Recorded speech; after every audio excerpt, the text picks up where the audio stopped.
O segundo reinado no Brasil.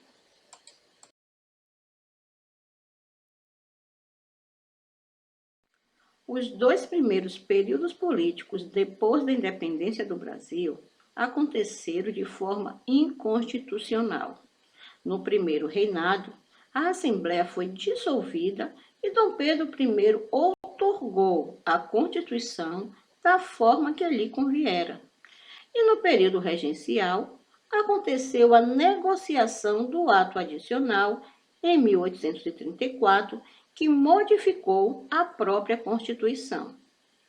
Com o período político seguinte, o segundo reinado, não foi diferente.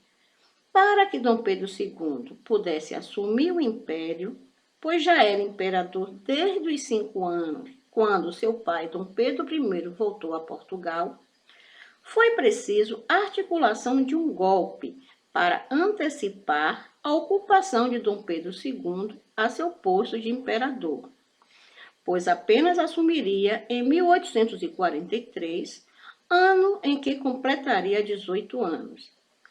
Para que o golpe da maioridade acontecesse e aos 14 anos o imperador pudesse de fato assumir a nação, os políticos favoráveis a tal ato argumentaram que era o desejo do povo, tanto que há registros de que cerca de 8.000 pessoas se reuniram para saudá-lo cantando: "Queremos Dom Pedro II, embora não tenha idade, a nação dispensa a lei, e viva a maioridade."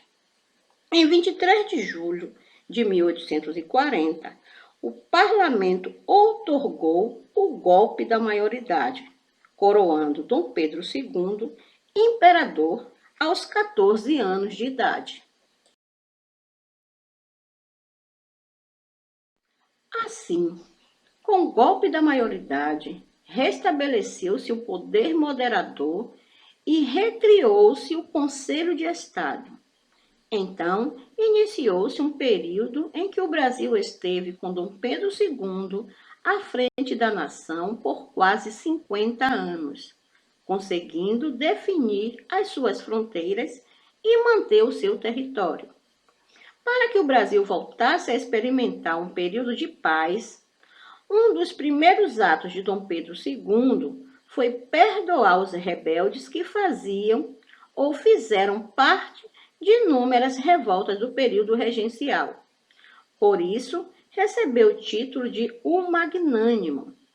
Essa prática tornou-se ainda mais regular no ano de 1847, quando Dom Pedro II mudou a configuração política do governo e criou o cargo de presidente do Conselho de Ministros ou chefe de gabinete, uma organização semelhante à dos países europeus. O Brasil tornou-se parlamentarista até a próxima etapa histórica, a República. No entanto, foi um parlamentarismo às avessas, pois aqui aconteceu exatamente o contrário do que acontece nos países europeus. O poder legislativo estava subordinado ao poder executivo. Na economia, o Brasil começou a passar pelo ciclo do café, ou seja, o café tornara-se o principal produto de comercialização. Para chegar a esse posto de principal riqueza, muitas áreas de florestas foram completamente destruídas para dar lugar aos cafezais. E cerca de 1 milhão de escravos foram trazidos da África ou comprados do Nordeste. Nota-se que muita coisa mudava no Brasil, só não a sua situação de ser um país agrário e escravocrata. Lembrando que só em 1850 foi criada a Lei Eusébio de Queiroz, que proibia o tráfico de escravos. Com isso, os escravos eram comprados de senhores do Nordeste, pois a lei não permitia comprar de mercadores africanos e, aos poucos, a imigração começou a ser incentivada. O dinheiro envolvido na produção do café trouxe benefícios para a cidade do Rio de Janeiro e de Santos, além de grande desenvolvimento para a região sudeste do país. Também seria responsável pela vinda de inúmeros estrangeiros para trabalhar nas lavouras cafeeiras.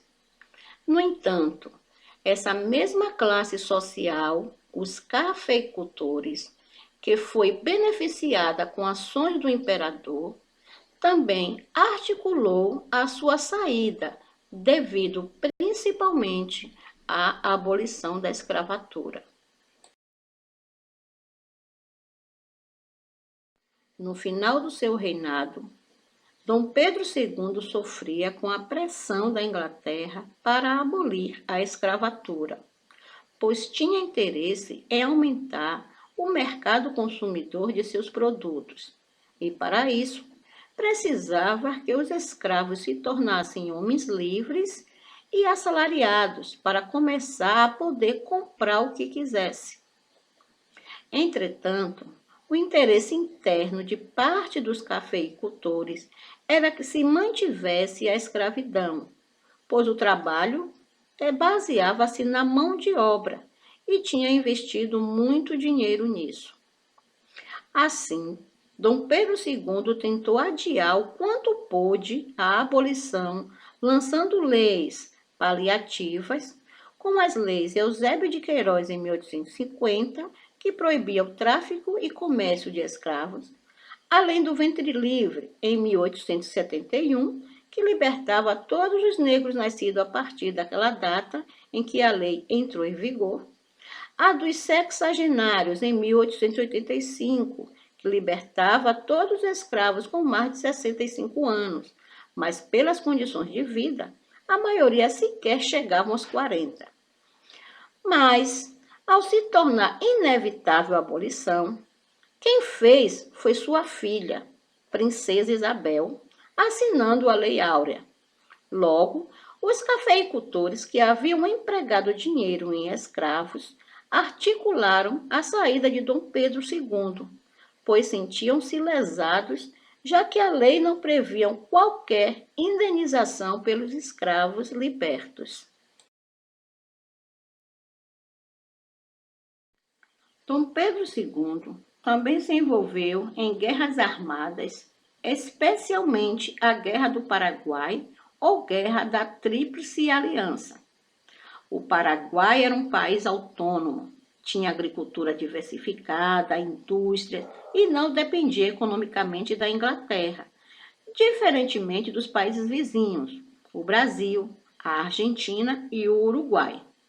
Seu líder à época, Francisco Solano Lopes, desejava conquistar parte da costa litorânea a fim de ter uma saída para o mar.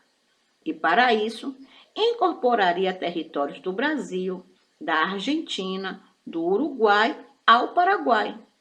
A guerra começou exatamente para defender esses territórios e com dinheiro emprestado da Inglaterra, o que levou o Brasil a um desequilíbrio financeiro. Mas o Paraguai não foi o único vilão da guerra.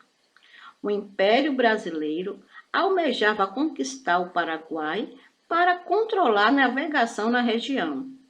Assim, depois de mais de 5 anos de conflitos, cerca de 80% dos habitantes do Paraguai estavam mortos, chegando ao assustador percentual de 96% dos homens. E o país estava completamente destruído. O Brasil e a Argentina conseguiram alguns milhares de quilômetros de territórios tomados do Paraguai, que não valiam o endividamento de ambos. E a Inglaterra foi o país que lucrou, porque aumentou seu domínio financeiro sobre a América do Sul. Ao final da guerra, ainda insatisfeito com a vitória, o governo ordenou o massacre do povo paraguaio.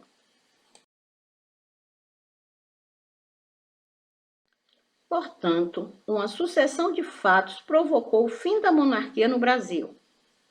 A insatisfação da elite agrária pela não indenização dos escravos libertos, o endividamento e as dificuldades econômicas devido ao financiamento da Guerra do Paraguai, o desejo dessa classe de mais liberdade e poder de decisão, e o temor em relação à sucessão do trono via ser ditada por um estrangeiro, já que o imperador só tinha 2 filhas.